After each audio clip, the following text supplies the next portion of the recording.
Welcome to the latest episode of FoodTech Stories. I'm your host, FoodTech marketing expert Megan Thomas. FoodTech Stories features the leaders pioneering new approaches to technology, collaboration, and storytelling in the food tech and ag tech space. Food and agricultural changing, and fresh ideas and leadership are needed to sustainably feed the growing global population. Join us every other week as we talk to a founder, operator, or visionary in food and agriculture. Today, I'm recording the show live from Venture Connect in downtown Raleigh, North Carolina. I'm going to be talking with Hunter Young, who's the head of capital for the Center for Entrepreneurial Development, who is putting on this great event here in Raleigh today. Welcome to the podcast, Hunter. Oh, thanks for having me. Happy to be here. Tell me a little bit about how you came to work in your head of capital role for CED. It's a pretty good combination of three prior career experiences I've had. I started off out of undergrad at a small boutique consulting shop in DC, went to business school, went to New York, was an investment banker for a little bit. Like a lot of people, I burned out on that after a handful of years. Moved down here to Raleigh 10 plus years ago, worked in private equity on the investment side. And then an opportunity came along at CED, 7 years ago to join the team there. Helping companies raise money sort of combines all those things I've experienced on the investor side, experience sort of on the general consulting advisory side. And then we are a little bit like investment banking light. We're not broker dealers. We're not getting paid a fee for helping companies raise money, but we help companies raise money like investment bankers do with much larger companies. We're just working with very, very early stage companies in their capital journey. So it's kind of combined a lot of my previous experience and working with early stage companies. It's a lot more fun. Nothing against the big behemoths, but it's a lot more fun working with the earlier stage companies. Yeah, I imagine that your eclectic background really serves you well. You're able to leverage what you've learned in those different experiences to kind of bring it all together to thread that needle. Let's go a little bit deeper into how CED actually works with startups to help them meet their funding needs. Yeah. CED is a 501c3 nonprofit. Again, we're not a broker dealer. We're not getting a brokerage fee for helping people raise money. I say all that because a lot of what we focus on is the educational side. Okay. It's helping them with their pitch deck. It's helping them with their story and their actual pitch, doing pitch scrubs. It's helping them with general questions like, should I raise a priced round or a convertible note or a safe or 1 million or 2 million? What's the right number? And just sort of general market feedback for them. And then helping them create target lists. Who are the right investors that CED knows or doesn't know and know of that might be a good fit for them. And then, yes, there is a transactional piece that everyone cares about. We do make double opt-in introductions between investors and entrepreneurs when both sides want to meet. Okay. And it's as simple as an email to say, hey, you guys should meet each other. And then we're really out of the way. If folks need more help on either side, we're happy to be there and help where need be. But we're not trying to get deals closed. We're trying to make introductions and get things started. Statistics show that lots of introductions don't turn into deals getting closed. So it's just sort of a volume play for us to get more introductions so that there's more opportunity for closure. That's sort of our day-to-day. One-to-one interaction and facilitation. Okay. That's the day-to-day. But events like this, Venture Connect, where we bring 1,000 people to one venue, that is really part of the program Connect to Capital that we run because we have 100 companies pitching, hundreds more that are here, a couple hundred investors, some local, many from out of town, that supports our mission of creating introductions and creating networking effects for entrepreneurs and investors. Last thing I'll mention, it is a two-sided marketplace. You got investors on one side, entrepreneurs on the other. We have to keep both sides of that marketplace warm with us. So we do investor-only events as well to keep sort of those relationships strong with investors. So throughout the year, we'll do investor-only things as well to sort of keep them in the loop, keep them tight with us. So if we need something or we ask something of them, that they're ready to help us. Yeah, that makes total sense.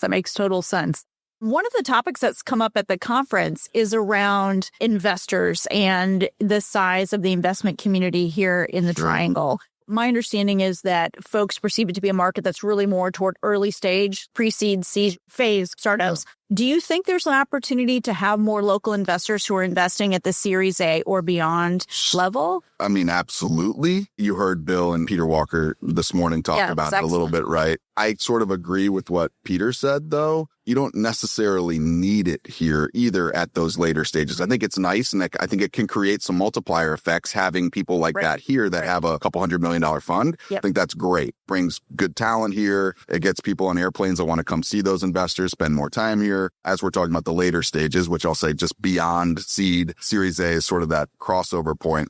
Investors are going to find you. They are professional at that point. They have armies, small armies of analysts or whatever you want to call them. AI, maybe. And AI scouring the world, really, for companies that fit their thesis. And I think if you have the right amount of traction, whatever that is for your industry or your company, they're going to find you at that point. And they don't have to be in your backyard unless they feel strongly about babysitting you or you feel strongly about them needing to babysit you.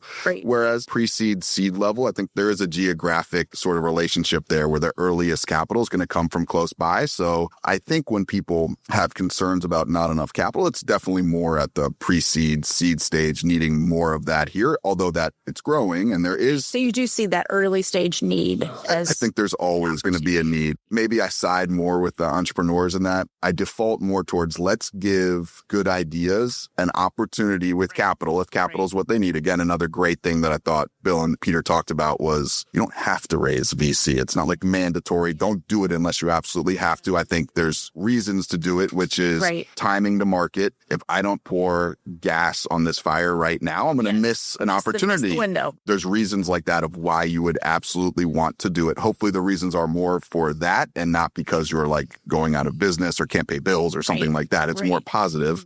Back to the early stage funding, I think it would be great if more companies at least got that initial opportunity to say, what can you go do in the next 18 months and sort of prove something? And then at that point, you got your opportunity. If you didn't hit milestones, yes, I know there's a lot of, I hate to say it, luck is involved. If luck doesn't go your way, AKA macro conditions, who knows? Things that are happening now, who knows if like tariffs affect startups, right? Things like that. Those kind of things happen. Pandemic. You had your opportunity. Unfortunately, luck is a factor. And so at that point, I'm less sympathetic, although I am still sympathetic. If you've raised your pre-seed or seed round and things didn't go your way, that happens, right? Some startups aren't going to be successful. But I think what's sad is when they don't even get that opportunity, that first $500,000 or $1 million, just to see where they can go and if they can be successful. And whether it's that missed opportunity to bring that innovation to market, but also the missed opportunity to learn from the experience to apply maybe to other startups or other future innovation. It does seem like definitely a missed opportunity.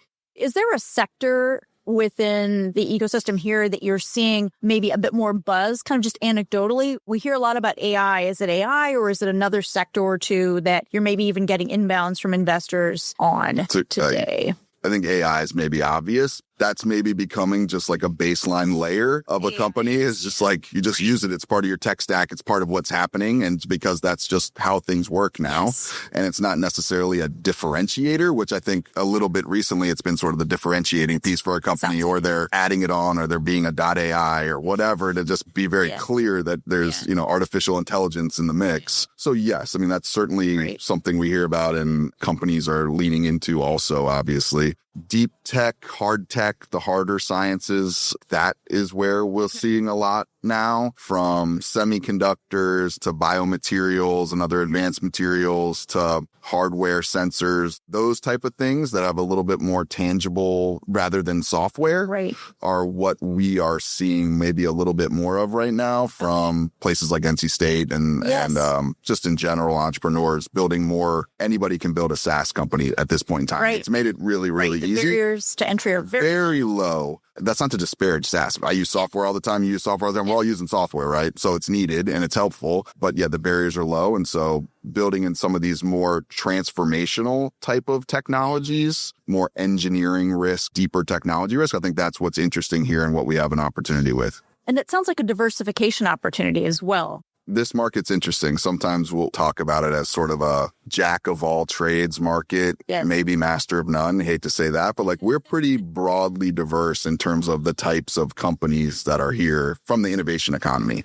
Broadly, you'll see 3% of the market or 5% of the market is fintech, and then the same is ed tech, and then the same is hard tech, and then you kind of go up and down the board, and it's not like we're dominated by one particular thing. In fact, little side anecdote, one thing I always find interesting is that when I talk to some out of town investors, specifically ones I would call tech software investors, one of their hesitations as they talk to us about either coming here or getting more involved in learning is it's RTP. It's just a biotech market. All you guys do is life science and biotech. Are you sure you have other stuff? You kind of get these different biases depending on who you're talking to. And that has been one that I think we have tried to dispel. Yeah. Love the biotech That's a marketing opportunity. Yeah. We get the word out. It is a big part here, right? Like you can't deny that. And if you use funding as a proxy, the tech software sector in the state is a way bigger funding sector than the biotech one is, at least recently. I think in the past, it's been more at parity or ebbed and flowed. And I think biotech will come back in that relationship. And next year, maybe it'll be bigger than software. But the idea that it's some sort of strictly biotech or strictly life science community is, as you know, living here is not necessarily the truth by any stretch. Yeah. In many ways, I feel like the triangle is a well-kept secret. Some people know about it, but there's an opportunity to know more about it because there's a lot of exciting things happening here. You alluded to NC State and their role with hard tech and that sector, which was very interesting. Obviously, the area is known for having world-class universities. We've got Duke, we've got UNC, NC State, we've got NC Central here. So many strong institutions, many of which are research-focused. How does CED work with the innovation that's coming out of the universities or the universities directly to create future opportunities for startups and investors? Our team has relationships up and down the board with those groups, as you can imagine there. And I'm speaking a little bit, not with the most direct knowledge, big institutions. And so sometimes we're talking to multiple people at the same institution, right? That just are doing something a little bit different, a little bit similar, and it's a little confusing, but we have great relationships with all of them. I could selfishly a little bit CED right now. We have a program where we are bringing on associates, interns that are current students at those schools at both the graduate and undergraduate level. One of our mandates is to give them exposure to the innovation economy via CED and then a role at a company here locally. The reason we have that program is I think there is a thought that there's a brain drain. People leave here at 22 and went to school here, and maybe that talent goes out the door. Head to a bigger market. Yeah, I could wax poetic about this for a little bit. I don't necessarily blame those kids to go to London, go to San Francisco, to go to New York, explore the world and bring those experiences back. You asked about the direct university, their research. I think obviously that's super important. That is something that we have that literally not many places outside of like Boston and San Francisco have, is like these top tier universities with the research coming out of there. And so we have that, and I can't understate how important that is for the area. The additional indirect part, those students go away at 22 maybe, although more are trying to stay. They come back at 35 and they come back at 40 or they come back at whatever the number is. And the mortgage in San Francisco just makes their eyes fall out of their head. It's easy to say what it is. And they come here and they start a company, or they work in a startup that is already here, or they work in something else, but they're bringing talent. They're bringing worldly experiences back to this area. Right. And that manifests itself into like the broader ecosystem and indirectly creates a great place for startups and the innovation economy. I love the idea of the direct and indirect impacts of the university system here. One of the comments that Bill Spruill made earlier today was about the need for more reinvestment, the opportunity for greater participation from angel investors and other types of investors, with people coming back to the region after some time away. It sounds like just a lot of runway there that could be leveraged, but I like your answer to that question a lot. I think it's very instructive. So I've enjoyed talking with you. I want to look to the future, Hunter. So what are you most excited about in terms of the work that you're doing?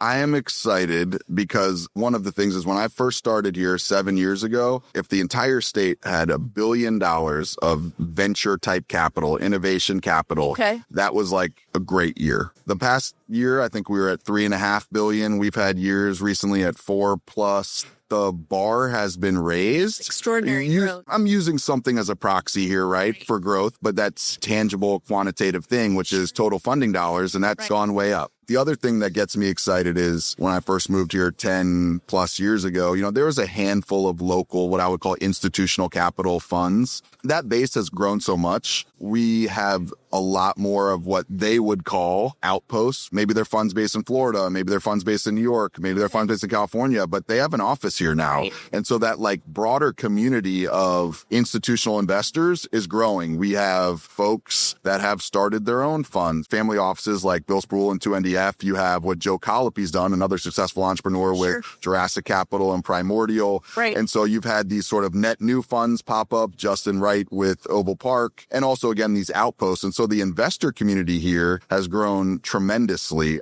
It feels like every month I'm meeting someone new that is in this community. If you were a junior person or even a mid-level person that was coming here and just looking at job boards and talking to people 10, 12 years ago, there would be no like venture capital associate jobs. Now those jobs out there, there's like career paths here for younger people and mid-career that exist here in the venture capital and investor space. And I think that's pretty interesting too. And I think that will continue to grow. Fascinating. So there really are opportunities at multiple levels to participate in this startup ecosystem. So that was fantastic. And if folks want to find out more, they go to cednc.org. cednc.org, newly branded Center for Entrepreneurial Development. We got new branding, new website, all looks slick. This is on our website. We partner with a group called Deal Room that does data analysis for us. So you can go on CD's website, click on the Deal Room section, and it'll tell you how many startups are in the triangle, what's their current enterprise value. We have a goal as an organization that in the next 10 years, we're going to help catalyze and manifest $20 billion of enterprise value in this ecosystem, growing from about 150 billion currently to about 170. And hopefully we get there way sooner than 10 years. If you want to learn about the startup ecosystem at a high level, dig down company-wide, industry-wide, check out sectors, go to our website and go to Deal Room and check it out.